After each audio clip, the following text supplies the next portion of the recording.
This episode of Beyond the Front Door is brought to you by Peak Properties in Cheyenne, Wyoming. With over 75 years of combined experience in real estate, it's our goal to help clients buy and sell and save by providing the information you want and the professional services you expect. Let us help you with your residential, commercial, HUD, income-producing properties, as well as vacant land and rental needs. To learn more, visit www.sellcheyenne.com. Hi, welcome. You're listening to Beyond the Front Door podcast with Lindy and Rhea, and we're real estate agents in Cheyenne, Wyoming, and we bring you real estate stories that'll inspire you, make you laugh, cry, cringe, all of the above. Everything, right? Yeah. Come on in. We put the real in real estate. Yes, so thank you all for our listeners for tuning in today. I am thrilled to present our guest, who is Josh Walther with Boardwalk Property Inspections. And I was saying a little bit, I was telling Lindy how you and I met and just the irony of what I think is Wyoming, that we're only really ever one step removed from anybody. And so you were doing an inspection on a home that actually closes today. Awesome. Yes, for a young couple, which, congrats. Yes, thank you. And thank you for your help with that. And we'll talk about that in just a minute. But anyway, of course, as us realtors, whenever there's an inspection going on in the home, we're usually there, just to, of course, be in the home with you, but also hear about any of the potential repairs that need to be done. And so as you were there and we were talking and realized that we had a similar career background in that, well, not that similar, but connected. Let me put it that way. I'm not law enforcement, but you're with the Wyoming Highway Patrol. I am. Through Wyoming, and I do contract work for the Wyoming Association of Sheriffs and Chiefs of Police. And then very ironically, like I was telling Lindy, the following week, we both show up at the Capitol to testify. Who would have thought? So Small world for sure. World for sure. So anyway, it's my pleasure to have you here today. Thanks for having me. I appreciate it. Yeah. So if you could tell us just a little bit about you, kind of how long you've lived in Wyoming, your family, kind of just what got you started here. You bet. So Josh Walther, I lived here 21 years. I have a wife and two kiddos. My wife works at a school here in town, and my kids are school age, so they're in school. Okay. I'm from the East Coast. Don't hold it against me. Well, I suppose. But when I was a kid, we always used to come out here and ski in Colorado and Wyoming, and so I loved it out here. So when I decided to go to college, this is one of the places I looked. Don't hold this against me, but I did go to CSU. I was a slow learner, so it took me a while to figure it out. But really quick to interrupt you, what's the chant against the It CSU? sucks to be a CSU ram. Sorry about that, Josh. You didn't know that was going to happen. It's 307 day. I can't help myself. So. I did defect, and I'm here now, and I've been here 21 years. Yes, yeah, you're a Wyoming cowboy now. Proudly root for the Cowboys. Yes. But yeah, so because we're talking about the jump story, I did make a couple jumps and ultimately ended up in Wyoming and absolutely love it. Never thought I'd live here, but now that we're here, we don't want to go anywhere else. So were you already married when you made the jump to come out here, or were you on your own? No, I moved out here just to go to college. Right. I'm sorry, you said that. Okay, yes. So you moved out here to go to college. 17 years old, I think, right around there. I can't imagine being 17 years old and going to college across country. And typically it seems like people in the West move, head east. It's not very often. Maybe I'm wrong, but east coming west, it's a whole other world here. I just absolutely loved it out here. Came out here for what they called preview at CSU. And just fell in love with it.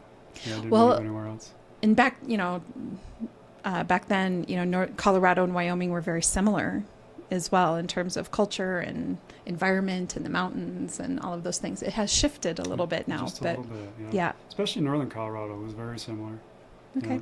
But absolutely loved it. Didn't really ski much, which is part of the reason I moved out here. And then I realized I didn't have to ski and race anymore. And so just stopped and got into the college life, and the rest is history.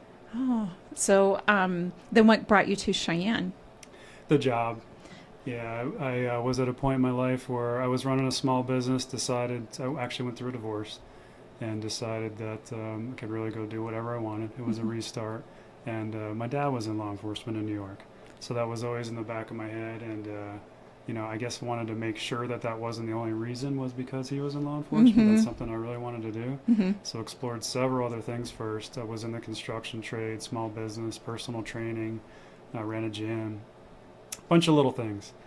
And then so I decided that that was a great way to give back, and it always interests me. So I applied for a few places, and Wyoming came through first, and drove up here and just absolutely fell in love. I always tell everybody that if you want to be in law enforcement, you should do it here in Wyoming because, for the most part, law enforcement enjoys support from its residents compared to other states. Absolutely. I didn't realize it at the time. Yeah. Now that I've been here for 21 years, and it's gotten worse in other states. Yes. And Wyoming, truly, I'm not sure if there's a better state. If there is, I'd be amazed. But it really is. I would it's agree. a phenomenal state with a lot of support. Doesn't mean everyone supports law enforcement, but for the most part, we have a lot of support. It's a great state. So have you been with the same department the whole time, or did you have? Wyoming Highway Patrol. Yeah. Wonderful. I have a deep appreciation for what happens, or what Wyoming Highway Patrol brings to Wyoming, because I-80 and I-25 are just a force of nature, especially I-80, really just being such a force of nature on its own, and sort of the things that pass through the lower half of our state, and the work that you guys do to protect our residents and to keep trafficking, whatever it is that's being trafficked, off our roads. Yeah, I appreciate that.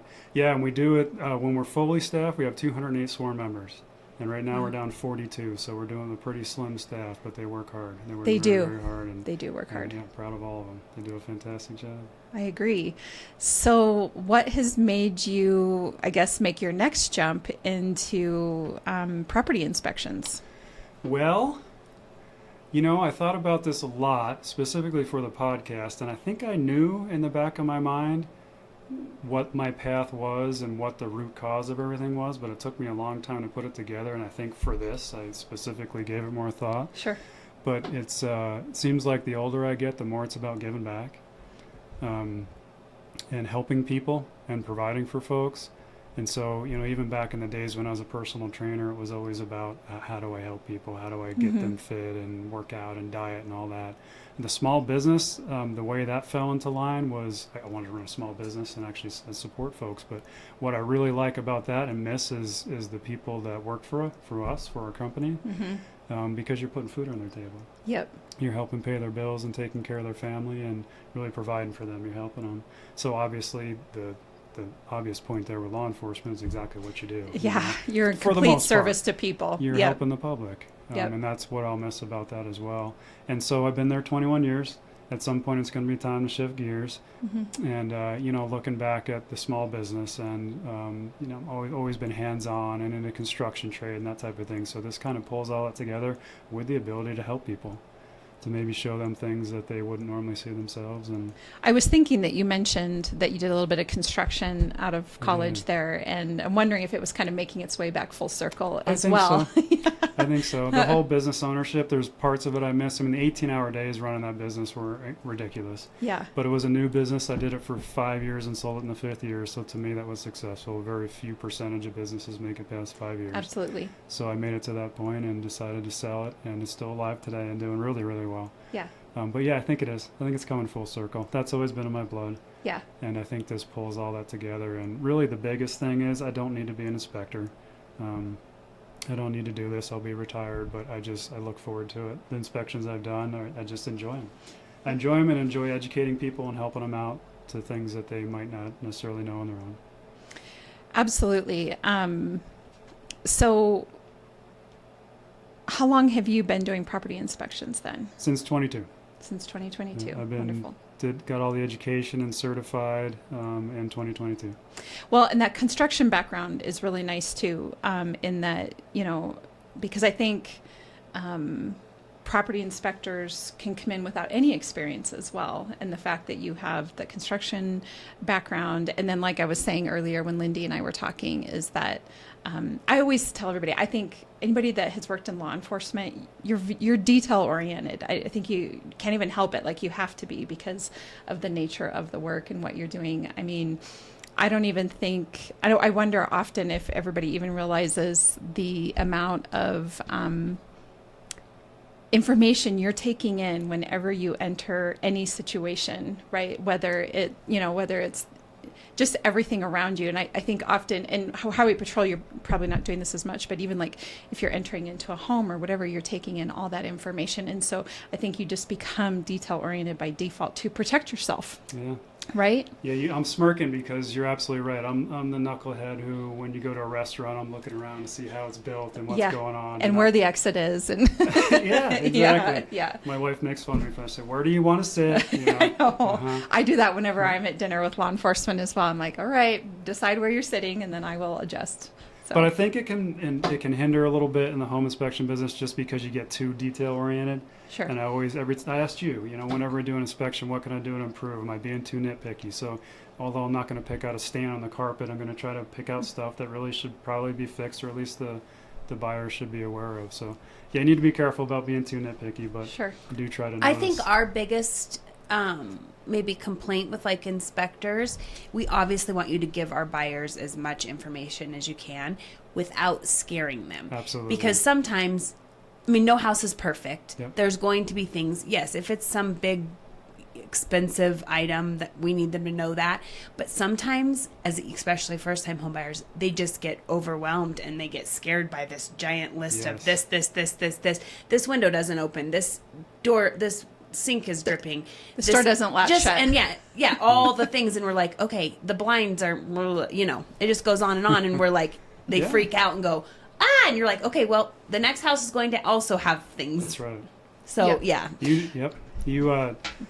I try to tell people this, especially if the homeowner's present or the buyer's present, is we're not here to talk anyone out of buying a house. Mm-hmm. It's just to educate. And I've been tweaking this stuff for the last couple of years, try to break it down into 3 categories. Stuff that's just minor and cosmetic, although I'm not going to turn a blind eye to it. I just want you to be aware of it. Yep. Like the things that you mentioned. Right. But by no means should you even bring them up probably before you buy the house. Just stuff that you want to look at. But then there's moderate and there's major. Water damage, safety stuff, all those are going to be major. And really there's usually only a few of those on every inspection report. Most of the stuff is moderate. Like you should sit down and talk about this stuff before you make a deal on the house and try to get it ironed out before you buy it. But yeah, the minor cosmetic stuff, try not to go too crazy. And then at the same time, you want to give them that information so that they know. And I think also it makes a bigger difference if the buyer can be present at the inspections. Absolutely. As much as I hate sitting at inspections for hours. But it puts it all in context. It does. It's scary to get a giant report full of stuff and you weren't there for them to say, okay, there's quite a few things. None of them are major deal breakers, or or I don't think they are. It kind of helps to talk through them or show them. So what I was really thrilled with Josh about with the inspection that we did together is that you're right. If the buyers can be there, that really helps to alleviate sort of the concerns. But if they can't be there, he calls them and goes over the report with them. I've actually recorded the inspectors. Some of them don't love that. Sure. I go, okay, I'm going to record you telling me everything you're going to tell me right now. They're like, oh, really? I'm like, it's fine. Only one person's going to see it. I will only put it on TikTok.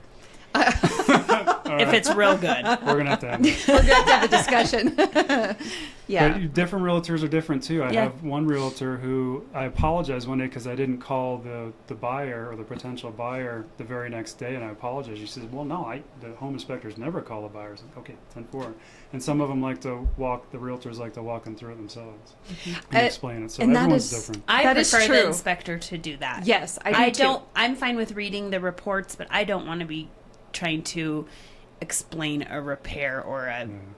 Well, we're not. Yeah. I mean, or explain what I think you meant by something. I like that though. Because I would rather say. Yeah, I would rather say if you have questions about the report, please call the inspector and they will talk to you about it. Well, and you're right. A lot of the inspections there isn't a phone call to the buyer, which is why when you did that, I was like, that is huge, and it'll make me very likely to work with you again because then you're the one explaining it to them. I don't know all the things sometimes. Like there's been some inspections where I'm like, this is the situation, but I don't think I'm explaining it near like how you can explain it or a contractor can explain it because it's just not fully my wheelhouse. This is an issue. It needs to be addressed. I'm not going to probably explain it as good as you're going to explain it. And so I really appreciate that. You might explain it better. I don't know. I don't think so. You're pretty good. But no, I agree. I absolutely agree. And I appreciate being able to call them too. I just don't want to step on people's toes, just because everyone's different. So. Well, and especially, I mean, they're paying for a service. Exactly. And so it completely makes sense to me. I mean, they are your client. And so Right. that makes sense to me. Right. So I like it. So anyway, is there any, as it relates to inspections, is there anything you see frequently that you, if anybody's listening in and they're considering having their home inspected, is there something that you would like them to know that you come across a lot or that you think is relevant? Yeah, probably. I'd say the biggest things to look out for are homeowner improvements. Where Keeping up with them? the homeowners will do modifications, do electrical, add They something do it here. themselves? They do it themselves, and it's maybe not quite up to code. Or there's a mix of some of the remodels we've seen, or the flip houses where the person buying the house and flipping it does some work, and then they have some contractors come in and do permits, so there's a mix of the good and the bad. And I think the intentions are good, but stuff is missed. Stuff that can be safety issues. The biggest things we look out for are water and safety issues. Yeah. Water ruins homes and is pretty tough to repair, although everything can be repaired. And then of Just course becomes safety more stuff. expensive. Yeah. But when someone's looking for a home inspector, it's not really regulated here. Anyone can really become a home inspector. Right. So look for certifications. I have Internachi certification and take continuing education super seriously. I do a lot of courses. But then there's hands-on too. So that's great. You have the book smarts, but what have you done in your past to where you can relate this stuff? Doesn't mean you have to know all the codes and know all construction practices, but look for an inspector who really truly knows what they're talking about. And but yeah, the biggest things are what you don't see. Anyone can come in and see a hole in the wall or see water dripping from the ceiling, but Right. what tools do they have? Have they skimped on their stuff? Yeah. And what are their investigation skills like? Yep. And everyone should do a sewer scope. I know, especially here in Cheyenne. Yeah. Yes. Whether the house is brand new or 100 years old or whatever, because I've done sewer scopes where it's a brand new home, but when they were backfilling, they crushed the pipe. And you wouldn't know that because, you have 100 and some odd feet of sewer line, and it's going to take some water and some time to fill up and back up into Yep. the house. But so always do a sewer scope. It's one of the biggest things I can recommend. I don't even think I could move forward with a good conscience if I didn't do a sewer scope on every inspection. I mean, And on top of that, if there is something wrong with the sewer or the sewer line, be very particular about who you use to fix that. yeah, yes, absolutely. I mean, it can be Because expensive. it's expensive, and if it doesn't get fixed properly, and then Yep. you think it did, and we've had some terrible things. We've had with some sewer doozies. lines. We have. There are some great contractors in this town. There and is, then there there's is. some who are just out to make a buck and do maybe shoddier work. But I mean, it's the same thing we always say with roofers, a big natural disaster happens, we get a bunch of hail, we get a bunch of roofers in. It's not always the best to pick someone who's coming in and then leaving. that's right. Yeah, somebody that's invested in the community and Yeah. here, and it's always good to go with someone like that for sure. Agreed. But sewer scopes are one of those things where you don't know until you know. You can't see into the sewer line, so you have to have a sewer scope. And there's some really cheap sewer scope systems out there that you can buy, so don't skimp on the quality, and make sure someone has a good camera and can do a locate too. Mm-hmm.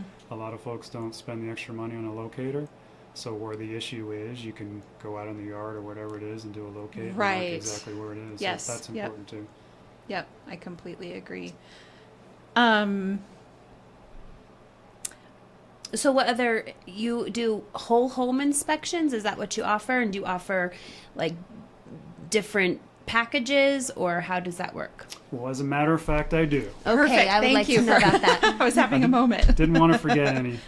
But do full home inspection, do the 11-month warranty inspection, sewer scope, of course, thermal imaging, which you saw a little bit of. Mm-hmm. Yes. But I just did one over here on, I think it was 7th or 11th, I think it was, where there was moisture intrusion coming through the chimney, and they had several repair folks come out, and they couldn't find exactly where the moisture intrusion was coming in. So I have FLIR thermal imaging. So You can look into walls and see different heat signatures and see where moisture might be coming in and where it's coming from. So that's really cool technology. That is. He did show it to me, and it is nice to see. I bring that to every inspection, just do a quick walk around at least. But if it's a legitimate moisture only inspection, we spend quite a bit of time looking at temperature differentials and thermal imaging. So I'll do just thermal imaging or as part of another inspection. Irrigation and sprinklers. I actually was an irrigation contractor many years ago, and a lot of people don't care about the irrigation, but it can get pretty expensive, and that's just an add-on we can do while we're there so that they know That's that good to know. irrigation's working properly. Yeah. Annual home maintenance inspections. We'll just do the roof inspection, and we do roof certifications as best as we can. For insurance companies to say, here's our estimate on how long the roof might last. We try never to say this is how long something will last, but we get also that for roofs, that's something that's required. So we'll just say, there's no reason why, except, hail, whatever, wind damage might change this, but as far as the condition of the shingles and the roof system and the penetrations and the flashing and all that, there's no reason why this roof shouldn't last for 3 years or whatever it is. 4-point inspection, so HVAC, roof, plumbing, and electrical, we'll do those. And then environmental testing too, radon, water, mold. We do those as well. And then really any combination of those. I know some folks will just want us to come and do an electrical and plumbing. Or some folks will just want a roofing, whatever. We pretty much will do whatever kind of package you want. So is it just you, or do you have other people working with family. you? Just me family. and my wife, okay. and my daughter loves to go with me as well. In fact, she might come on this one this afternoon. So. Oh, good. Yeah, she's my buddy. She loves to help. We were talking a little bit about the family business earlier today, that we've had some guests come on. We had one in particular, Brad, talk about sort of the taking of a family business. And I think a lot of times we think, as parents especially, we're like, we're going to, grow this business and so our kids can take it over. And sometimes kids want to do that and sometimes they do not. Right. But for now, it sounds really great that, your daughter's willing to help and kind of get in there. And I'm guessing, I kind of think whatever we're exposed to when we're young, and by young, I mean like teens and into our 20s, kind of sticks with us. You talked about your dad being in law enforcement or some of that construction background, and it's coming back around full circle. And I do think, those things we're exposed to when we're young, stick with us. They stay with us. For sure. Yeah, and that's, why I wanted to try other paths first, just to make sure that wasn't just planted in my head and it's not something I really wanted to do. But yeah, so when I had the former business, it grew quite a bit. And I always promised myself if I ever did a business again, I just wanted to keep it me. I wanted it to be me that answered the phone, me that showed up, and me that handled the complaints or follow-ups or whatever it was, and not grow to that point. Because although it's rewarding, providing for other folks and having a staff and all that, and it's something you can hand over and obviously make more money, the important thing to me is it's my signature on the dotted line. It's me doing the job, and I don't want to get big again. I don't need to do 100 inspections a month. I just enjoy doing them and want to help out where I can. And if the family wants to partake and they want to do it down the road, then maybe I can hand it over to them at some point, but I want to keep it small. I don't blame you for that. And I think especially as we get older, the name of the game is less stress, right? A little more peace. Yeah, I think so. I know it's that way for me. So what was I going to say about that? About the other thing too, and of course, it sounds like, you really enjoyed having staff and helping them take care of their families, but in the service industry, there's always turnover. And I think that's one of the hard aspects of the service industry in general is turnover. And like you say, if you take on more than you can chew, and if you have a day where you don't have as many staff, I mean, that's you out there doing that. And so while there's nothing wrong with that, there's plenty of businesses that are growing and doing all of that. I definitely can agree that keeping it to yourself, I mean, that's why I'm a realtor, right? So I can manage my business myself for sort of kind of the same reasons. Yes. You talk to so many contractors and they have a hard time getting good quality people to work for them. And it's changed. Back when I had that business, I was proud to say I never lost an employee. Wow, good due for you. to turnover. Just one had a wrist issue and he just literally couldn't do the job. Sure. But yeah, we had a great team and never lost any of them. So it was good stuff. But that was a different time too. It was. It was. A lot of folks want to work less now and make a ton of money and maybe not put in quite the effort. But. Yeah. Yeah. My mom owned a restaurant for a really long time. Well, she like managed a restaurant and then went on to own one for about 10 years. And Tough business. the restaurant business is a tough business. And I've joked on here before that, well, I grew up in it in my teen years, helping my mom with whatever. I'm not one of those that's going to go back to it ever. I don't need the full circle. I'm well aware that it's not anything I want to do.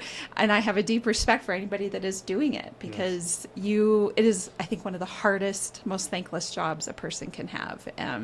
But she had turnover as well. It was and that was even 20 years ago. But still, the restaurant business, I think, is just one where that's tough. And oftentimes, people will travel between the various restaurants or, whatever in a town and kind of work wherever. So anyway, it's a harder gig for sure. It ends up being your life for sure. It ends up being your life. Yeah. You either live it or unless you're maybe just an investor or something, but if it's your restaurant, you live it. Yeah. Day in and day out, as you know. Yeah. Turns into everything you do. But I think with any business, right? And, as we've talked a lot about these jump stories, you have to decide when you're going to devote 18 hours a day to something, are you going to devote it to somebody else's dream or to your own? Exactly. And I think that's what makes it a little more palatable that you're putting in those 18 hours because it's, something that you're invested in. It's the end game, Yeah. So tell us, where can anybody that's listening and they want to have an inspection on their home, how can they find you? Boardwalkpi.com. Okay. That's our website, or they can always call me at 307-421-2131. And of course, they can, if listeners can always reach out to me or Lindy as well. We'll have your information. So, if they're looking for you, we can help them find you as well. What's your favorite thing about Cheyenne? It's probably a cliche that everyone says, but I like the proximity to bigger places to where you can get out of here and go do other things. But then I like coming back here and there's fewer people. Although it's changing a little bit. It is. It's still a small town. And the people here are absolutely awesome. Yep. There's definitely a little bit of a group, that just coming in from the outside, it takes a while to break in. But when you're in, it's like family. Yes. It really is. This is, I did not plan on working at the job I'm at for 21 years. I thought I'd try it for 5 and see how it goes. But it just becomes family here. And like I was talking about earlier, you're part of something bigger. And what are you actually doing? Is it to make the money or is it to give and make a difference? And so that's what I like about Wyoming. It's that same feel in law enforcement with that family. The entire state's that way. It's people help each other. People come together when they need to come together. And it's just a great state to do a lot of things in it. And you can drive 5 minutes and just be alone here. Yeah. And there's rush hour here is still, for the most part, a joke. There really isn't a rush hour, which I really enjoy. Sheriff Kozak talked about that a little bit as well. Because he was talking about, I just love being here because there's no traffic. And I joked with him and I said, I'll bet the people that grew up here disagree with you. But he's from Arizona. So, he appreciates Sheriff that. Kozak is a good guy. I know him pretty well. And his undersheriff, too. Good people. Yeah, they are. But that's for the most part what I like about it. It's you still have everything you need, but it's not crazy busy and you have space, but a lot of support and a lot of good folks. And I think the leadership here, legislators and a lot of the governor and everyone really gets that and is trying to keep Wyoming, trying to grow, which is the right thing to do, and bring in income without growing too much and becoming like other It's states. a balancing act, isn't it? Really is, I watch them struggle through even the conversations this year as to how do you grow, how do you protect, but how do you also maintain, That's right. Maintain what you have. Maintain Wyoming. Yeah, maintain Wyoming. I think I just made a bumper sticker. I think you did too. Well, as long as you credit with being on here for your moment of inspiration, we'll be good. You're bringing out the best of me, for sure. Well, how about I know Lindy has a favorite. I ask a question every time too. If you could buy real estate anywhere in the world, where would it be and why? If money was not an object. That probably changes monthly with me. My latest kick is probably New Zealand. Oh. The northern island of New Zealand on the coast. which most of New Zealand is the coast. It's just beautiful there. Rains a lot, but it's beautiful. Doesn't snow a lot. I love it here. So if I were to, I'd probably sink more money into more land here. Yeah, that's what We've heard that your home. very It often. is. Yep. But outside of here, and then maybe, like I said, it changes all the time from tropical to woods or whatever. But Ocean maybe- and mountains. Yeah, Yeah, you want both both? of those combined. Yeah. It has to be secluded but paved, not cars being clean, trees but waterfront. Yeah, no, and then lately Vancouver Island, Victoria, like outside of Victoria maybe, beautiful area. I probably just really want to visit there, but those are my two latest kicks. Very Those would be nice. awesome places to have land. Lately with this wind, I'm thinking anywhere that's not windy. Windy. Yeah. But really, this year hasn't been. No, the too weather has not crazy. been bad, just the wind. We this have last had the month. wind, that's for sure. But yes, no snow, and it really has. It's been such a weird winter. It has. Really weird. Pretty So mild, for wonder sure. Yes. if it's coming here I know. in this month. It's or coming in April. April. Don't jinx us, you guys. Come on. It's coming for Mother's Day. No. Shh. It has It'll hear definitely you. snowed Stop that. in May. I think it's going to be snowing here pretty quickly today. Today, It does oh, seem that way. Yeah. Well, I thought we were supposed to start getting snow last night, and that didn't happen. And then I was mentioning earlier that it was so foggy this morning, and I bundled up to take my dog out for a walk, and it ended up just being absolutely beautiful this morning walking. There wasn't much wind. Huh? It That was pretty nice. calm. Very Yep. nice. Yesterday was nice as well. A lot warmer.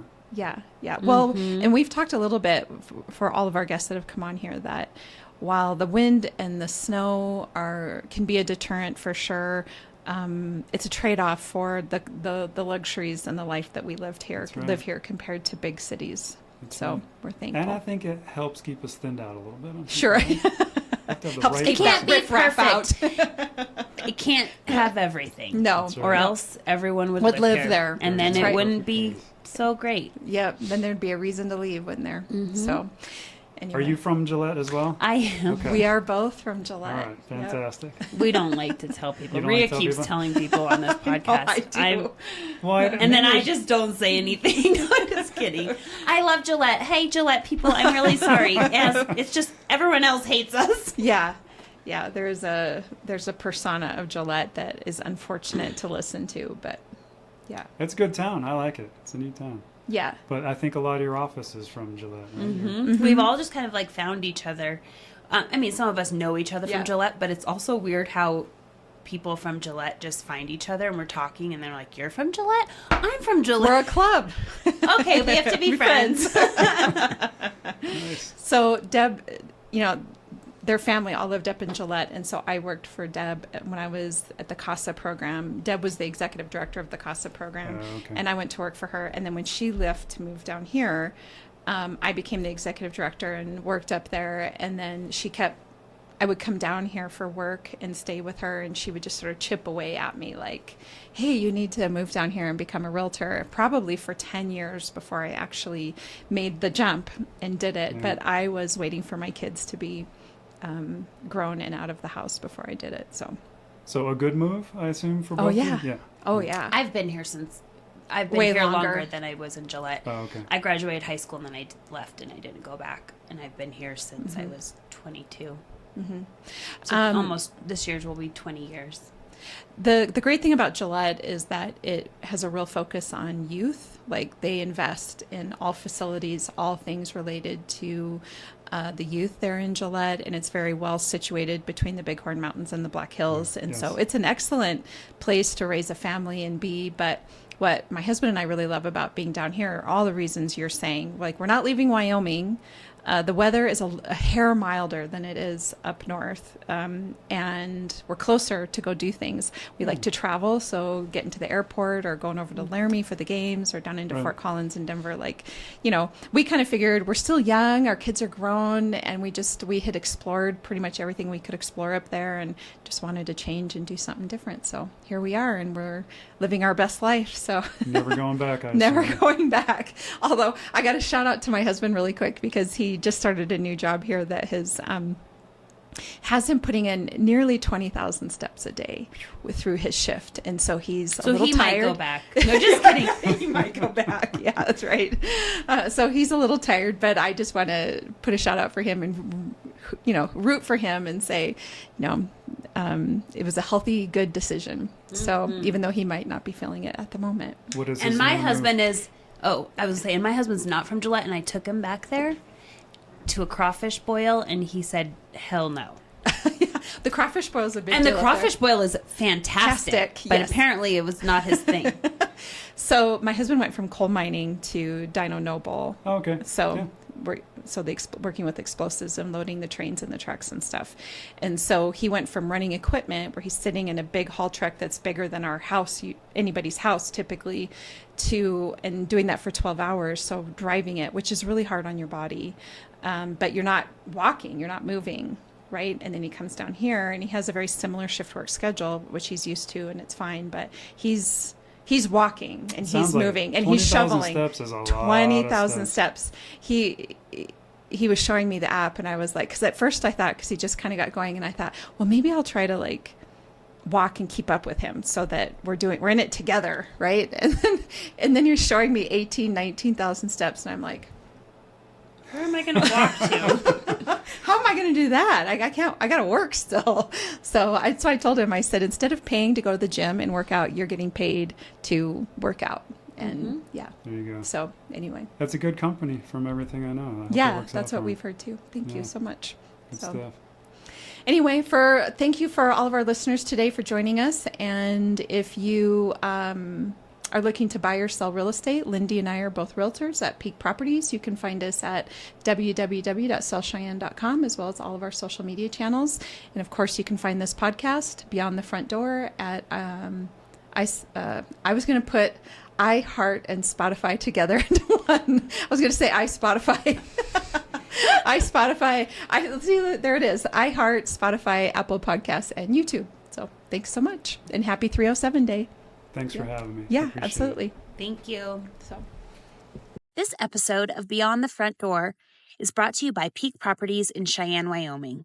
With over 75 years of combined experience in real estate, it's our goal to help clients buy and sell and save by providing the information you want and the professional services you expect. Let us help you with your residential, commercial, HUD, income-producing properties, as well as vacant land and rental needs. To learn more, visit www.sellcheyenne.com.